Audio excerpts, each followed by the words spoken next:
Production and distribution of City Club forums on IdeaStream are made possible by the generous support of PNC and the Raskin Family Fund, with additional funding from Robert Conrad, Cleveland State University, the Chautauqua Institution, the Cleveland Clinic, and the United Black Fund of Greater Cleveland, Incorporated.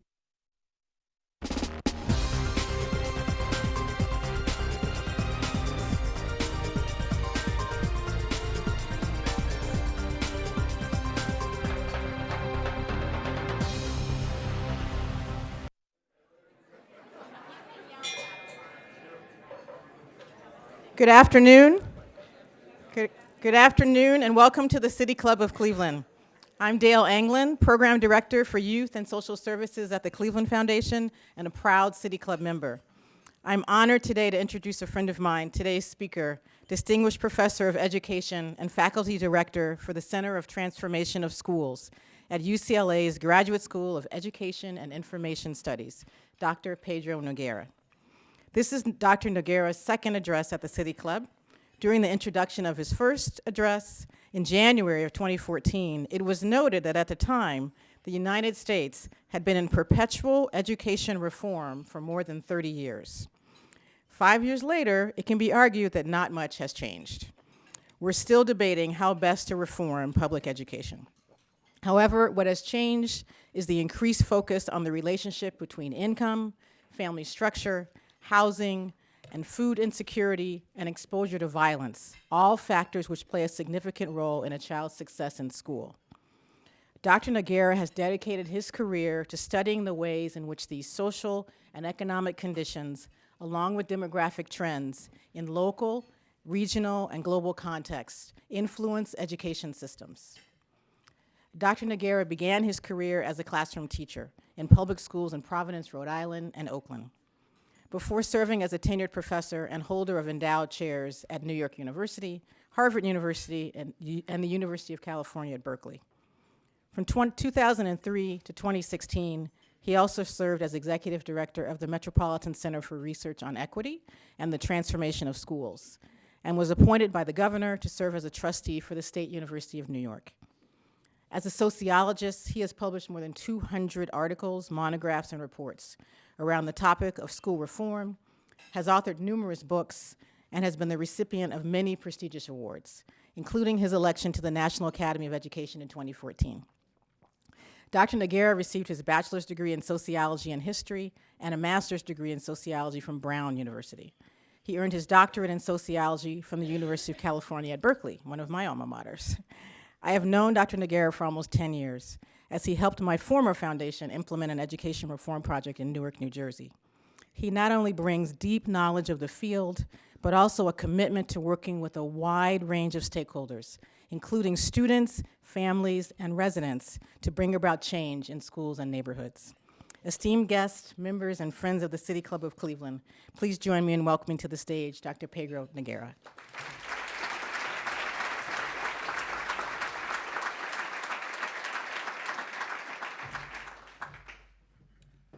Good afternoon. It's a real pleasure to be here. I want to, first of all, thank the City Club for inviting me back. And when Dan was briefing me on all the distinguished speakers that have come over the, not just the year, but of the years, it's just an honor to have a second time to come back. So it's a real pleasure to be here. I'm particularly inspired by the motto of helping democracy thrive. I do think sharing ideas, even ideas that we don't like, is important to democracy, so I'm happy to be part of that tradition. I'm also happy to see Dale and have her introduce me because we were working together in Newark, and I wish we could say we fixed Newark, but that's a story in itself.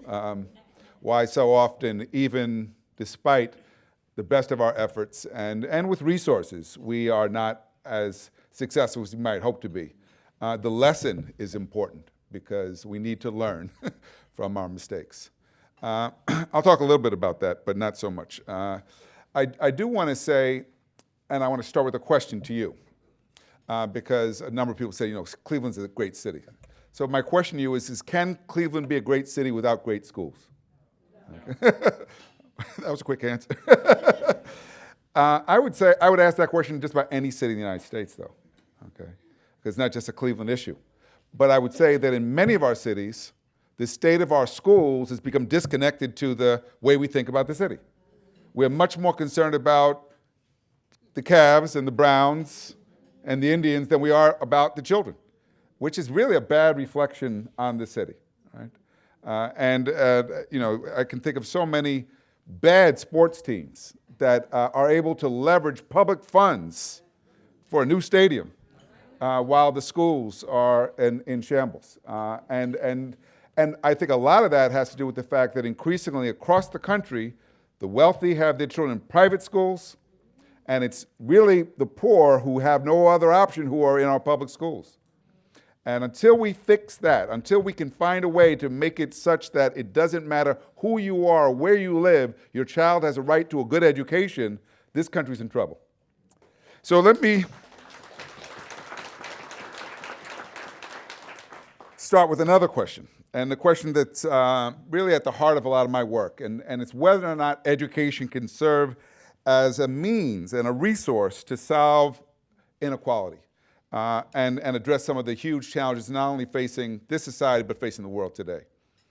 Now, the answer to that, I believe, is yes, it can, but not as it presently is functioning. In fact, what the evidence shows right now is that our schools reproduce inequality. Right? That is, the strongest predictor for how well a child will do in school is how much money the family earns. When you combine how much money the family earns with the education of the parents, particularly the mom, because usually the mother's the first teacher, you can predict with great consistency how well kids will do. And that should disturb all of us, because we know there are lots of kids who don't come from families with money and education who have enormous potential. And I'll bet you there are some of them in this room today. How many of you come from a family where neither parent graduated from college? Raise your hand. Okay. So I'm assuming that you're doing well now. Neither of my parents graduated from high school, and they managed to send all 6 of us to college. Right? So we have evidence that education can serve as a pathway to opportunity, can help break the cycle of poverty, but we know that that is the exception, and it's not typically how it works. So how do we change the odds? Well, first we have to learn from examples where it's happened, and let me start with one. I'm from New York City originally, lived part of the time in Brooklyn, an area called Brownsville, part of New York that still hasn't gentrified. And I was invited to visit PS 28. We have very fancy names for our schools in New York City. Public School 28 in Bedford-Stuyvesant. And I'd heard that, I'd seen the article. They got the highest gains in literacy and math in 2012, and the principal said, Pedro, come visit. So I arranged a visit. And when I get there, I'm greeted by by the principal and her secretary. She said, let me introduce you to the person who does all the administrative work. Right? She's running this school. And I said, well, then what do you do? She said, I'm the lead teacher. She said, I didn't become a principal to escape the classroom. And then she said, let's go visit some classrooms. And we go into classrooms, and every classroom I go into has 5, in some cases 6 adults. So I said, where do you get all these teachers from? She said, well, they're not all teachers. Most of them are parents that we train to work with our teachers. And I said, well, what do they do? She said, well, they do everything. They copy papers. They organize books. They escort kids to the bathroom. And there's one parent, she's standing very close to a little boy. I said, what's she doing? She said, she's there to keep him calm. And we're glad she's here, because he has trouble. She says that school has over 50 parents a day who volunteer at the school. Right? And despite the fact that 30% of the kids at the school are homeless, right, and you would expect a high level of transience because of that, this is a school where 90% of the kids who start in the fall will be there in the spring, because even when families have to move, they know they're getting a good thing at that school, so they'll take an extra bus to stay. Okay. It's a school that works through a series of partnerships. A partnership with the YMCA that provides the after-school programs, including swimming lessons and help with work and arts. They have another partnership with a local hospital that provides health services on site so kids can get their eyes examined and their teeth fixed if they need to. And they have a partnership with the job training agency so that parents who want it can get job training and their GED class. She believes that if the parents are educated and employed, they'll do a better job with their children. She said, let me show you the professional development work going on for my teachers today. And I go to a room, there are 8 teachers and 2 social workers. And the focus of the workshop is how to respond to the social and emotional needs of children. And teachers are posing questions. How do I deal with a child who's aggressive? How do I deal with a child who is anxious? A child who is having depression? And one teacher says, I have a child with attachment issues. And he's attached to my leg and I can't teach. And in every case, they offer very concrete, practical suggestions. Try this. We'll come and observe. We'll give you feedback. And I asked the principal, why are you offering this as a form of professional development for teachers? She said, because until I did, they're referring too many kids to special education. I already have over a quarter of my kids in special ed. She said, my teachers have to be more skilled to work here. So let me introduce my guidance counselor. We walked down the hall to the guidance counselor, and she said, I have to warn you, because I got him from the rubber room. Okay? Now, those of you who don't know New York City, there's a place in New York City called the rubber room where they send teachers who've been written up for some infraction, and they could stay there for years, collecting a salary and doing crossword puzzles. I said, how do you know to get this man from the rubber room? She said, well, he had been my counselor when I was in school, and he literally saved my life. So when I heard he was there, I asked if I could have him. They said, you could have him. So I go in there and I meet this gentleman, an older man, and he's there with a little boy. And we talk about the school, and I asked the little boy, why are you here today? He says, I'm here to learn how to be good. I said, is it working? He said, I hope so. He said, I'm tired of being put out of class. And then they explained they have a no suspension policy. I said, no suspension? He said, no suspensions. I said, why? He said, because we don't think it's an effective strategy to send kids home to watch TV to address discipline. We actually focus on the root of the problem and try to get the kids to be responsible for the behavior. That's our focus of our discipline. So as we're leaving, I said, wow, this is impressive. I'm going to write to the chancellor of schools, who at the time was Joel Klein, and tell him about what you're doing. She said, well, if you're going to contact the chancellor, I have to show you one more thing. She takes me to an office, and in our office, there are big tables. I said, what happens here? She said, I'm the lead teacher. So I work with kids that the teachers struggle with. She said, but every student at the school has a learning plan. And we keep samples of their work so we can monitor their performance. Nothing is left to chance. So I do write to the chancellor. And I say, you need to go visit PS 28. And to his credit, 3 days later, he visits. And he's equally impressed. So he writes about it in a memo that he sends, or a newsletter he sends out to every principal in New York City. That's over 1,800 principals. But the only thing he mentions is the data system they were using. Because New York City just spent $100 million on that data system. And he's glad to see someone using it. And I write back, I said, Joel, I'm so glad you visited, but you missed it. Because it's not the data system that makes a school like that work. I start with that story because sometimes, even when it's in our face, we don't get it. We don't get all the ingredients required to create a school that can break the cycle of poverty, which is what we should be after. Schools that know how to motivate and engage kids. Schools where there's high quality instruction, where parents are involved. Because those are the things our schools need. We've been fixated on the wrong things. We've been fixated on how to raise test scores. And I'm not against testing kids. I think you have to assess to see if kids have learned.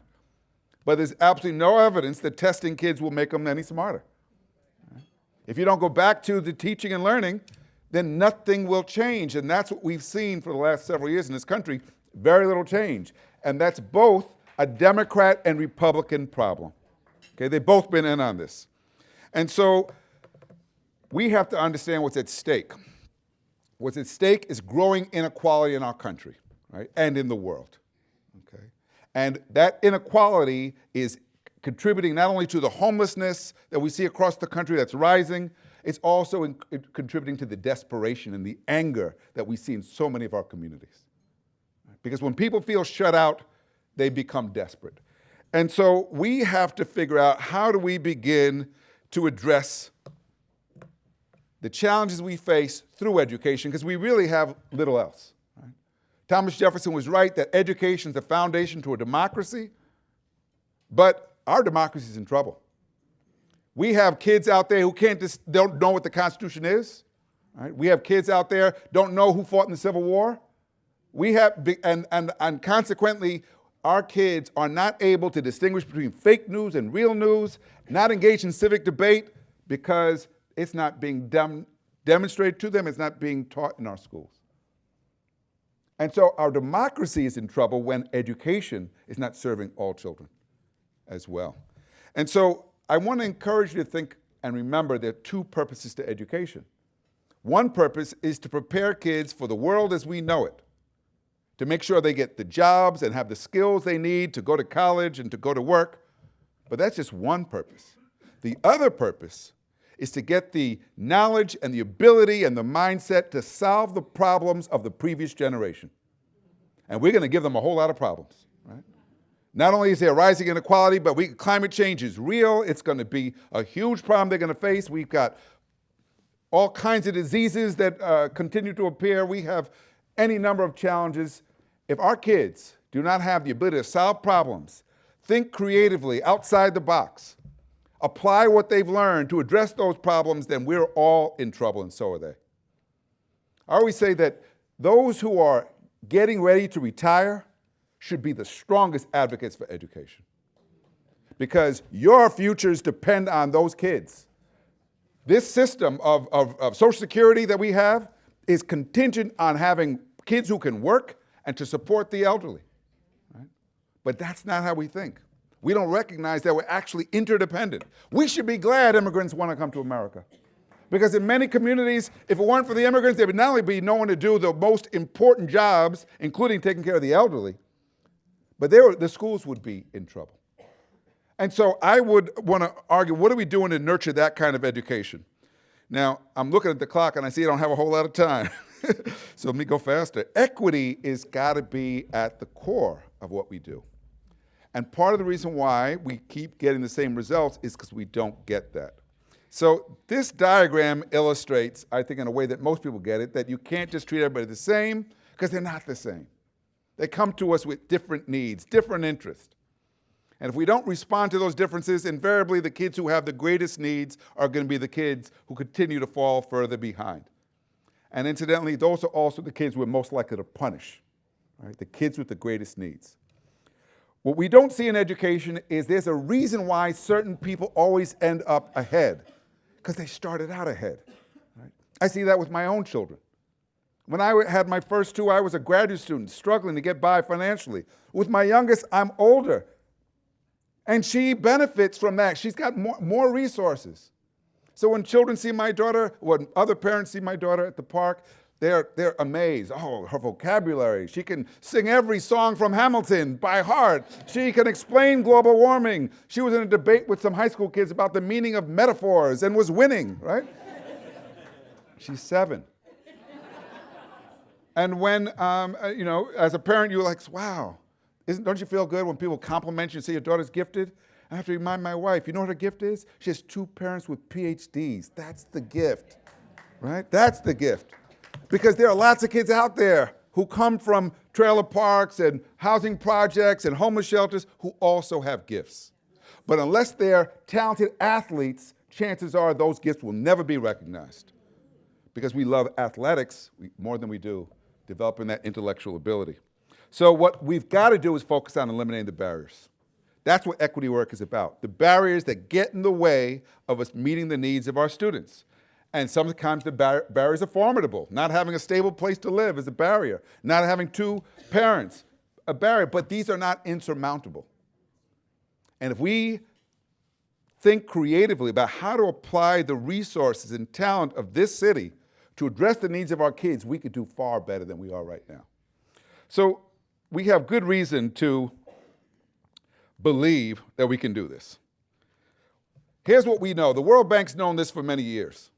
You want to reduce poverty? Educate girls. Right? Educate girls. Now, I've been an advocate for many years to say we got to focus on the boys, because all the evidence shows boys, especially boys of color, are in real trouble, more likely to be suspended, more likely to drop out, more likely to underperform than any other group. But when you educate girls, wow, amazing things happen, because first of all, as I said earlier, usually the mom's the first teacher, so you benefit their children. Educated women have fewer children and have them later. So you start to reduce teen pregnancy. Right? And educated women are better able to earn a living and support their families, because sadly, men, they're more likely to spend their money on their children, right? So the whole family benefits when you educate women. Again, it's not an argument against educating men, because in fact, if you want to reduce recidivism, educate the men behind bars, right? Because what do our prisons do? Our prisons produce criminals, because instead of educating people while they're incarcerated, what do? We punish, right? And all the evidence shows that when you provide education, when you make it possible for people to get skills, you reduce the likelihood of them returning to prisons. Someone told me today, you're spending in Ohio $47,000 a year to incarcerate an individual, between $10,000 and $11,000 to educate. Far more on incarcerating juveniles. The cost of failure are real, right? But we don't see that. Right? We have over 5 million adults in this country right now who are structurally disenfranchised, neither working nor in college. They're living on your couch. How many of you know those people, right? Okay. This is a burden for the whole society and for those individuals. It's untapped potential. And so we've got to do a better job. We need to focus on how to build capacity in our schools. And I want to say this because I know that Ohio, like many other states, is still stuck on a path of narrow accountability, where we think that by taking over districts like you've done in East Cleveland and Lorraine, somehow things will get better, as if the state knew what to do, right? Let's watch and see, will these districts get better? At one point in New Jersey, every urban district was under state control. Newark just escaped the state control, not because they got better, but because the state got tired, right? This is a farce. This is not a way to help address the needs. If we want to see things improve, let's follow the highest performing system in North America, and that system is Toronto, where they build capacity in schools. And if a school is having trouble, they don't threaten to fire the principal. They come and say, how can we help? Looks like you need help in math. We're going to send some math coaches in there to work with your math teachers. Because they understand the performance of the kids is a reflection of the strengths of the teachers. And if you don't address those strengths so you have an alignment between the skills of the staff and the needs of the kids, nothing will change. So we've got to learn from success.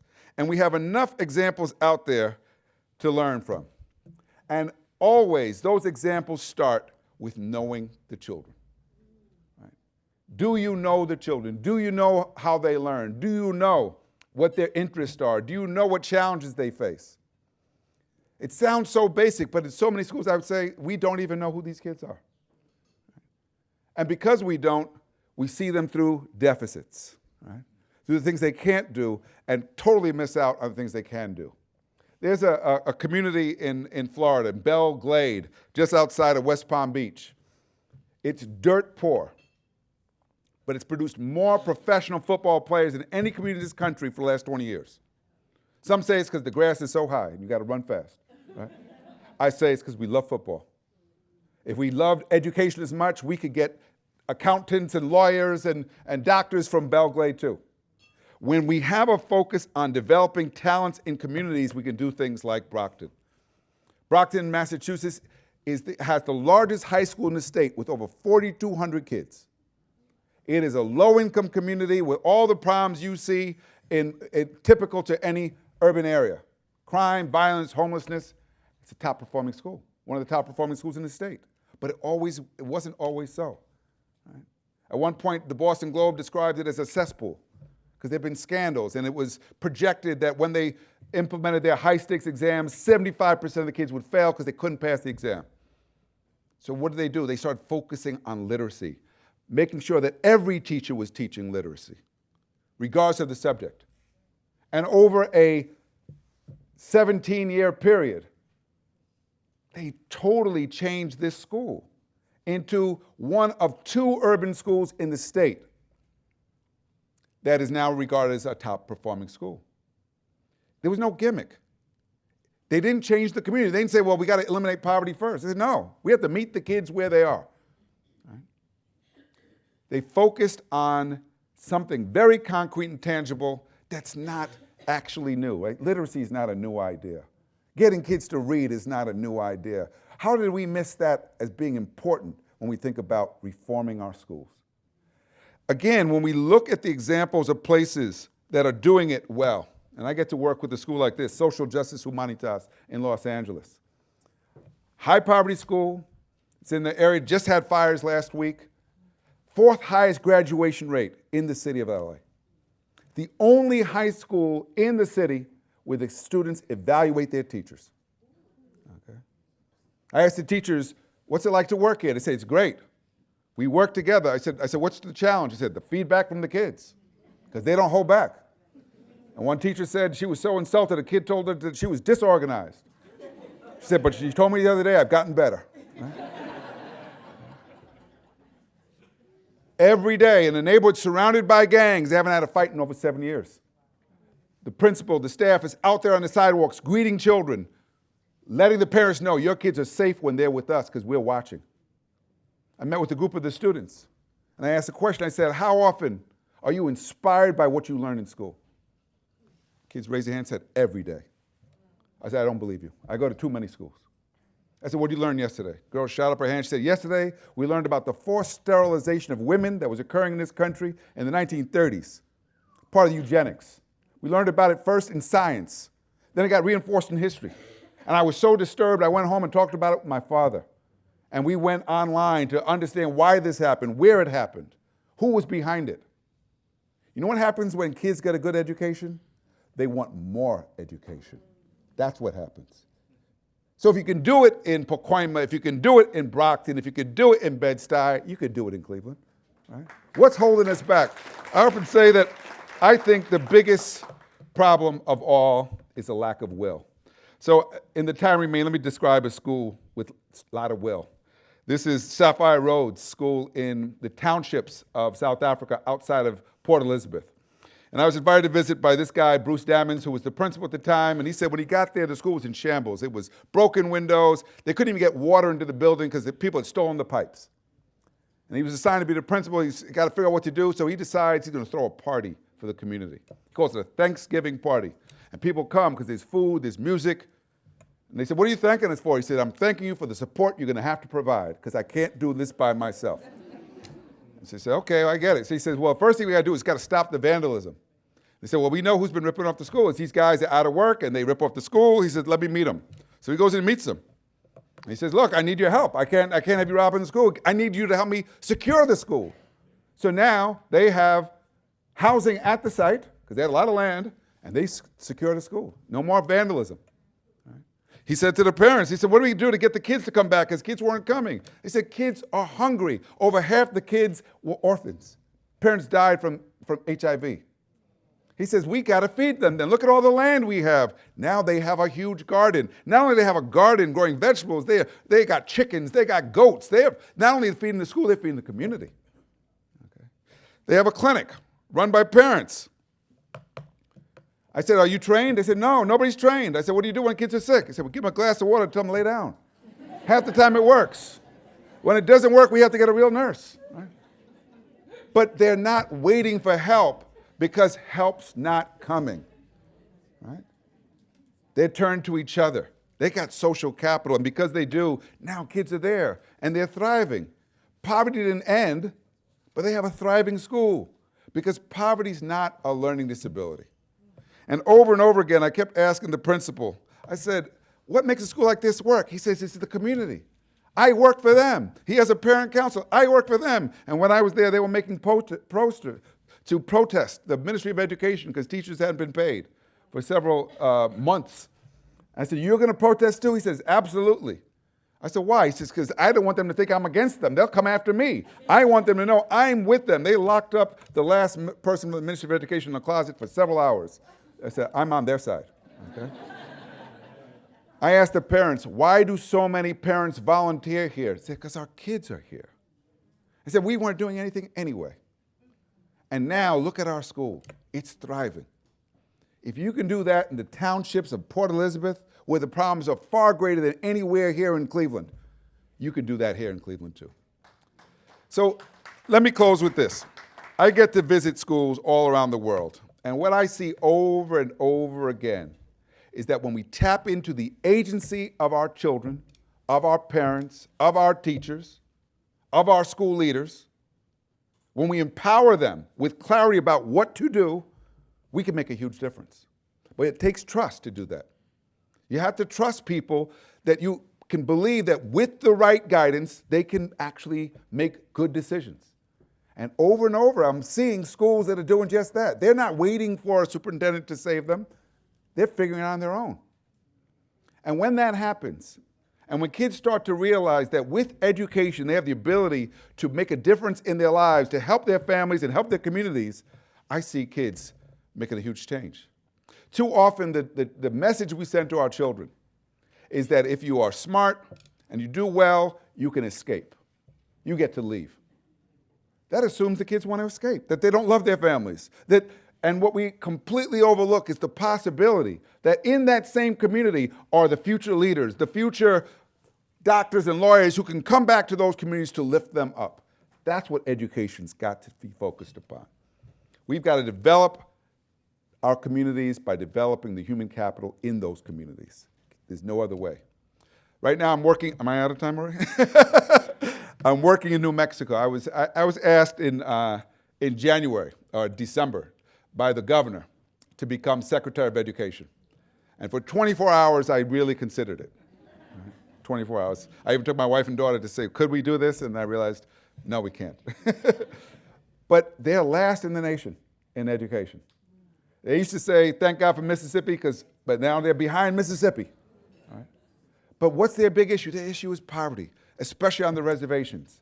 Their issue is a failed set of strategies in terms of shaming schools and shutting down schools and blaming teachers.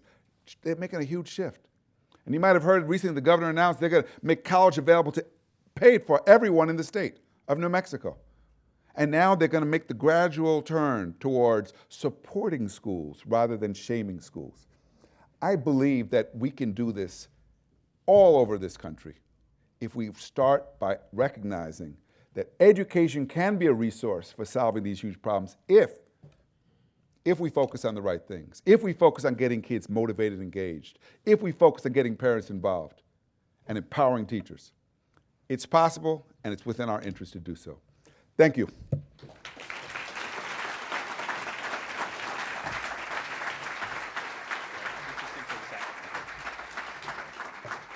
Good afternoon. I'm Dan Moulthrop, Chief Executive of the City Club, and today all I want to do is hear more stories from Pedro Noguera about schools that are succeeding.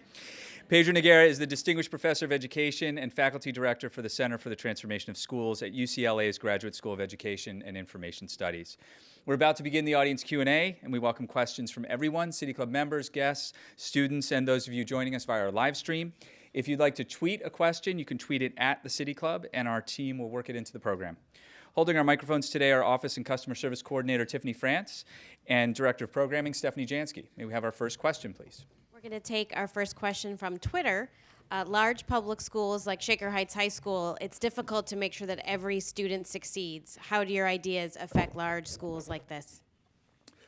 Well, I know there's former superintendent here and probably some others from Shaker too, and I know that it's got some coverage in the Washington Post. I don't want to pretend that it's easy. I don't want to pretend, because a big part of what you've got to shift is school culture, right? And you never shift culture quickly. But culture is what influences expectations, relationships. It influences how kids see themselves. Do kids believe it's cool to be smart at the high school? Would be my first question. And if not, what's preventing that? What's preventing kids?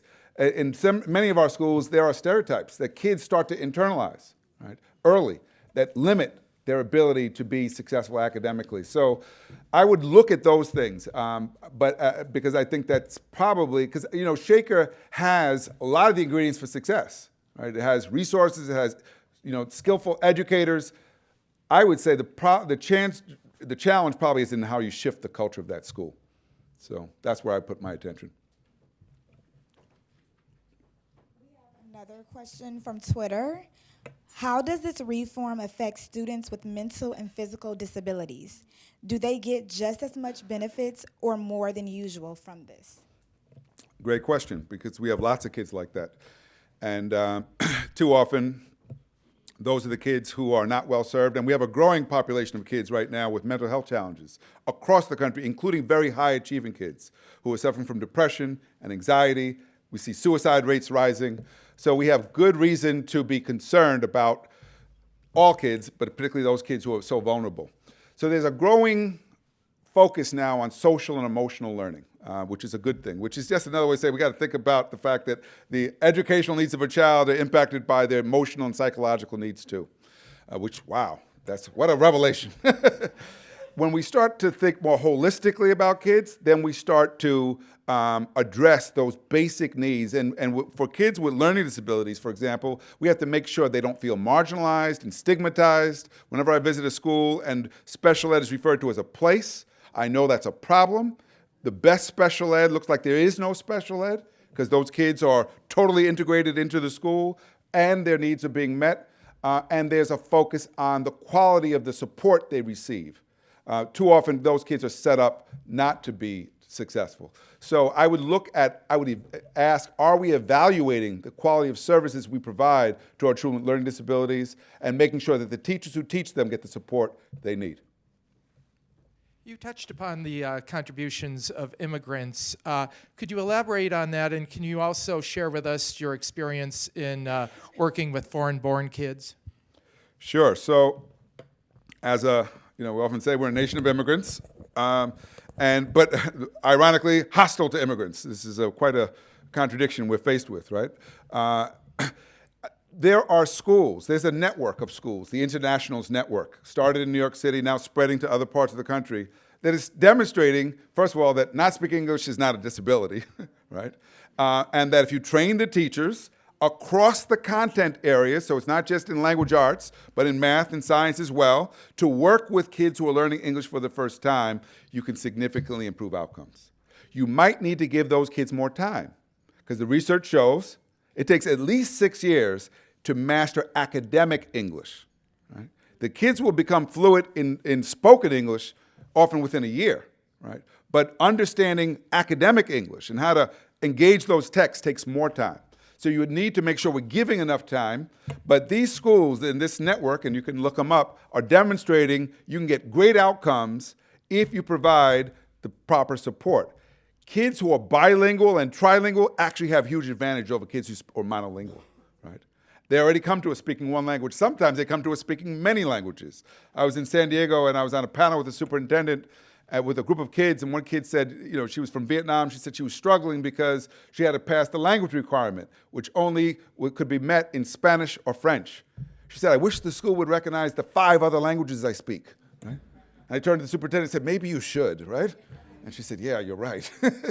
Our kids, again, when you see children through the lens of a deficit, right, not speaking English as a disability, then you're missing out on all those strengths. And that's what we have to flip if we're going to be more successful working with our immigrant students. We also have to recognize that many of these kids, especially right now, are coming without intact families, right? And sometimes they're living with relatives or sometimes in very precarious situations. I was working at a school in LA, and LA is no model for urban education. We have some of the largest class size in the country. I'm in a 9th grade classroom, 40 kids in the classroom, inexperienced teacher. And he's supposed to be teaching language arts. And the kids are barely listening and moving all around the room. And I turned to him and said, what are you doing? He says, I'm trying to teach him English. And I said, well, it's not working, is it? He said, no. I said, well, what do you know about these kids? He says, I know they don't speak English. I said, well, what else do you know? He said, that's all I know. I said, do you know that most of these kids were unaccompanied minors? That meant they crossed the border, in some cases 2 and 3 borders to get here. I said, do you think you could have done that? He said, no. I said, I don't think I could have done it. I tried to cross the border legally and I had trouble, okay? So these are incredibly resilient people you're teaching. They are smart. They are savvy. You are teaching brilliant people. He said, really? I said, they're brilliant. He said, wow, I had no idea. No one told me. Sometimes we don't see it. And therefore, we treat kids like they're dumb. Did you ever have that experience of someone talking to you like you're dumb? Well, it happens to our students a lot. Sorry. Okay. In larger public schools, how would you recommend to close the achievement gap? Again, I don't want to pretend I'm the magician who can just do that, boom. it's complex, right? And one of the things I didn't do, I scrolled through the slides very quickly, but we have good research on what we should focus on. Here's what the research shows we should focus on, right? Making sure there's a coherent plan to deliver instruction. So teachers are clear about what to teach, how to teach it, what to do when kids don't learn, so they can intervene. They're planning together. That's how you get coherence. We're building the skills of our teachers because our teachers don't come into the profession as master teachers. They come in as novices. But education is one of the few fields where we'll take the novice and give them the most difficult job. We've got to stop that. Third, it says we've got to focus on the parents and the community because parents influence student outcomes. And if you don't build partnerships with parents that are rooted in trust and respect, it's very hard to change outcomes for kids. Fourth, we've got to focus on the culture of the schools. Right? Beliefs, expectations, relationships. And fifth, leadership.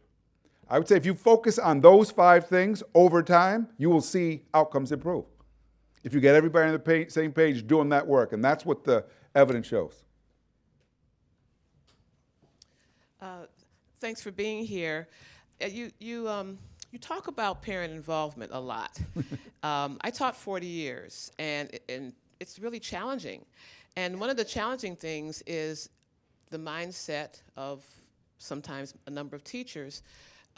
When you have your implicit biases, there's a problem with cultural competence and really being able to appreciate the students in front of you. So my question is, how important is professional development in things like implicit bias and cultural competence in order to get educators, everybody in the building, to be able to not only relate to the students, but to relate to their families? So I'm glad you paired the two together, parent involvement and implicit bias, because too often what I see districts doing is they try to address implicit bias in a vacuum. I've never seen that work anywhere. Right? If you connect it to something like how to build relationships with kids, how to teach the material, how to build relationships with parents, that makes a big difference. But then it has to be very concrete.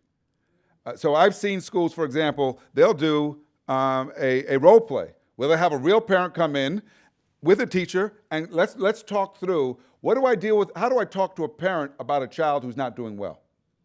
Right? And win that parent over so that parent knows I'm on your side, and we got to work together to support that child so that we form a real partnership rooted in trust. It's got to start from the assumption that parents want good things to happen to their children, and so do we. Right? And it's also got to start from the recognition that parents know things about their kids that could help us. Right? One of my former students is a teacher in Chicago, who are on strike now, and he often started his parent-teacher conference saying, what do you know more about your child than I do? What can you tell me to help me to be a better teacher for your child? It starts to acknowledge and recognize the value of the parent. So when we approach it that way, things start to change. Now, I also want to acknowledge many parents have had bad experiences in schools. So they come with fear, with resentment. Sometimes it's the same teachers they had that are there, right? So there's a reason for the attitude sometimes. But that can be changed too. Once they see, oh, you're inviting me in. You see me as a partner, not as a problem. And so you have to make a choice. Will your parents be a problem or a partner, right? And if you say we're committed to making them a partner, then you start to approach the school, the parents, the way that principal in South Africa did, reaching out.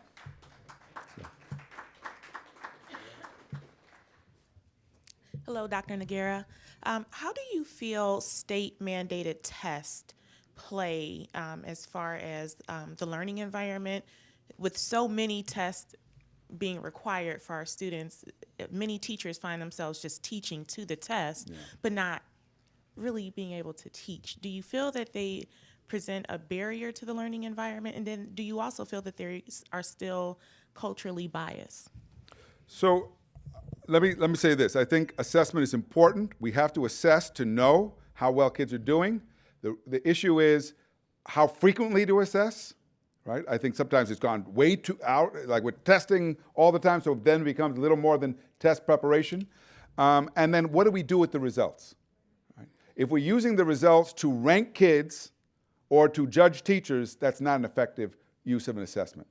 If we're using it to figure out what do kids need more of, and then making sure they get it, that's a correct use of assessment. That's how ideally it works in special education. We do assessments to figure out how to support a child and what the learning needs are.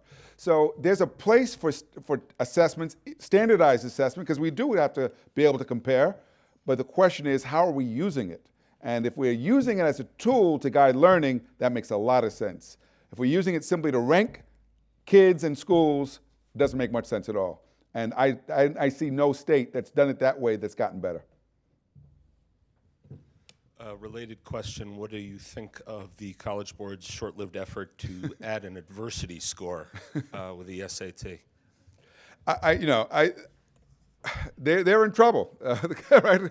So they're desperate over there at the College Board, because a growing number of states are starting to question whether or not we should use the SAT. A number of colleges are no longer saying we're going to use the SAT as the primary criteria for determining admission. So I think they were trying to acknowledge the inequities, right? But they've got to go far beyond that. I do think cultural bias is an issue on the SAT. ACT is a little bit better in that regard than the SAT. But I think that doesn't go nearly far enough. The inequities, and this cheating scandal has exposed a lot of this. You have not only, there was a study that just came out, affluent kids more likely to get extended time on the test, right? Why? Because suddenly when it's time to take the SAT, they have a learning disability that requires unlimited time, right? A lot of parents don't even know that that's even an option, but you actually have to know a doctor who will write a note to say you need that extended time. Affluent kids more likely to get the test prep to boost their scores, and it makes a difference. So again, I don't know, I wouldn't go so far as to say let's get rid of it altogether. I would say we need to be really thoughtful about how these assessments are used, really check for, and we should have, I think, a broader number of people looking at the questions themselves. I do think very often there is cultural bias built into these assessments, and we need to make sure that there's equity in terms of access to the opportunities to prepare for these exams.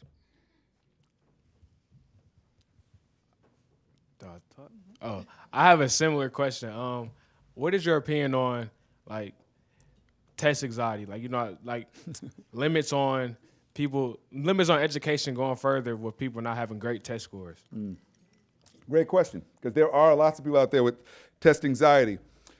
So let me use an analogy to make a point. In medicine, we use get a lot of tests, right? Every time you go to a doctor, you get tests.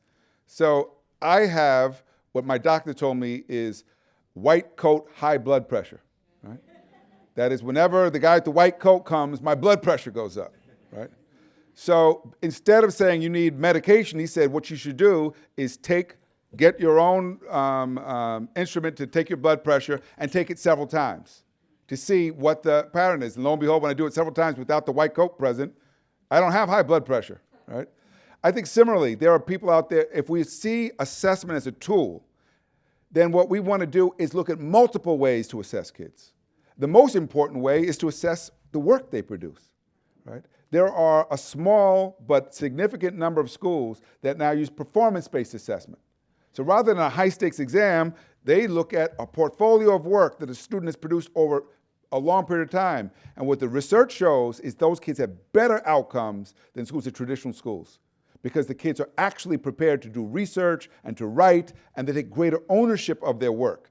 So when we start to use assessment as a tool, as opposed to this high-stakes exam that does, I think, not only does it lead to a lot of anxiety amongst our kids, but it also has led to so much cheating. Right? Look at the plague of cheating we've had around the country. I think it comes from this misuse of the test. But we should assess, but we should assess differently. Well, thank you for your comments. As a board member for St. Luke's Foundation, I have learned the importance of addressing social determinants of health. And so as I'm listening to you, I'm hearing the same types of issues that need to be addressed in educational reform. So here's my question. How do we collaborate with all these major institutions so that we can shorten the amount of time that it would take to achieve true and sustainable success? So, great question, and we have a great model for how to do that. It's called the Harlem Children's Zone. And the Harlem Children's Zone, Jeffrey Canada, whose work started out first in health, in mental health, not education, grew out of his recognition that we had to start early, first of all. They start at birth. They actually start before birth, right, to make sure that the moms who are pregnant in Central Harlem get good prenatal care. And then they make sure that when they leave the hospital, the mom leaves with books as well as nutritious food and encouraged to breastfeed. And then they provide high-quality preschool. And all the way through, those kids are not only getting high-quality education, they're also getting music lessons. They're getting their teeth examined. They're getting the full range of services to compensate for the effects of poverty. The zone can't eliminate poverty, but it can mitigate the effects, right?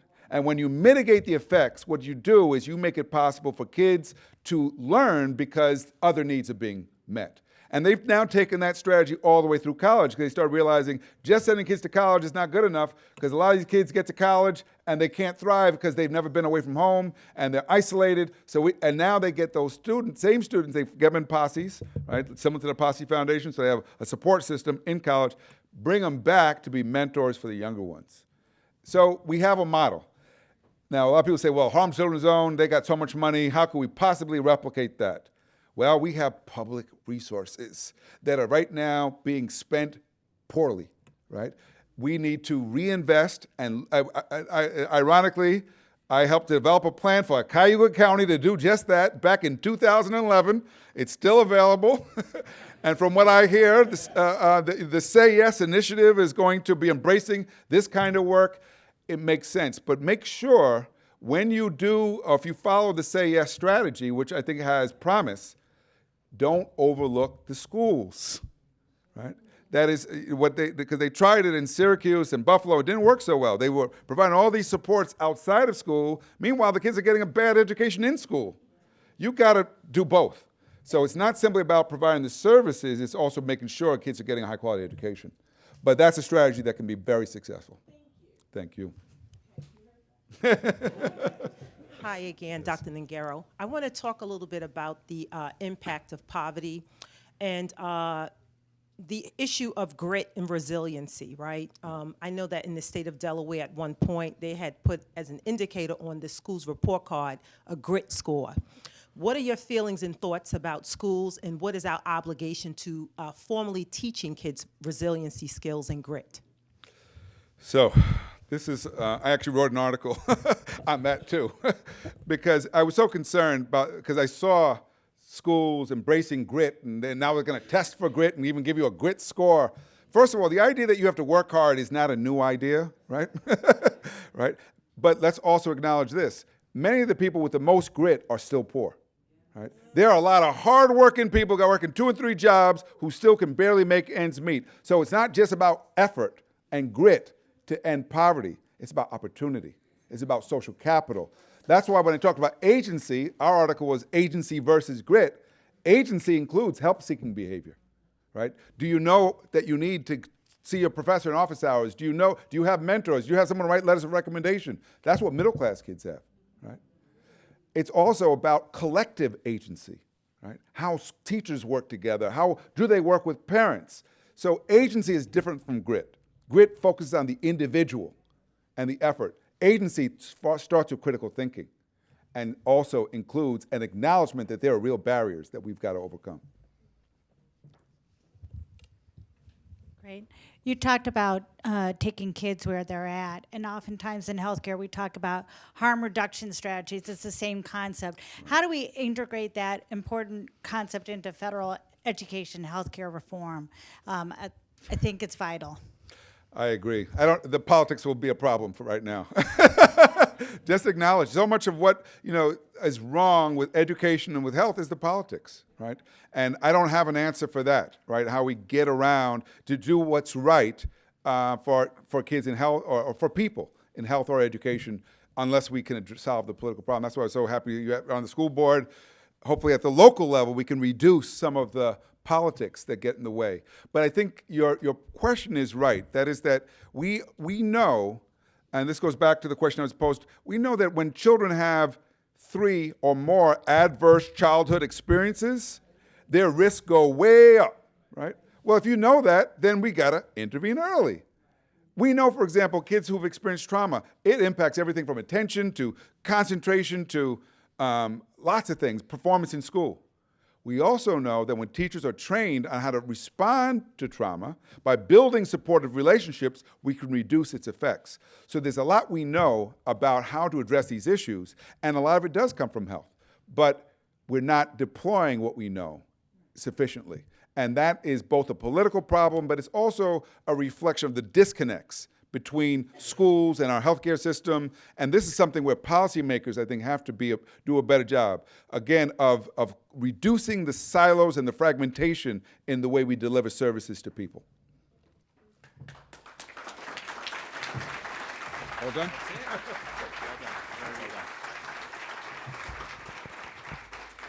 Today at the City Club, we've been hearing from Dr. Pedro Noguera, Distinguished Professor of Education and Faculty Director for the Center for the Transformation of Schools at UCLA's Graduate School of Education and Information Studies. Our forum today is part of our Education Innovation Series sponsored by Nordson Corporation Foundation. It's also part of our Health Equity Series sponsored by the St. Luke's Foundation and the Sisters of Charity Foundation of Cleveland. Additional support from our program today comes from Minds Matter Cleveland.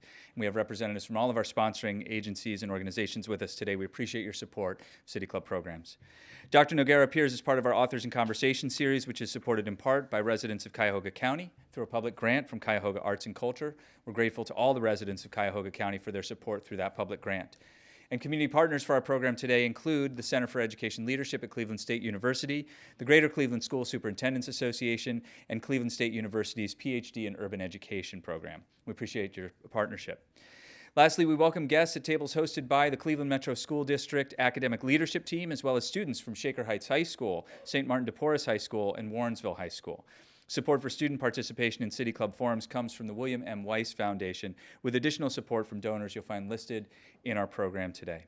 We're happy to have all of you here. The sale of several of Dr. Noguera's books is provided by a cultural exchange.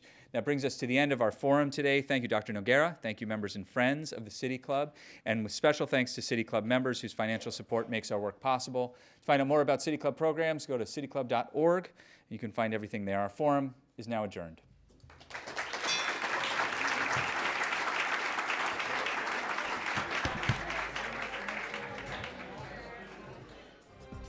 For information on upcoming speakers or for podcasts of the City Club, go to cityclub.org.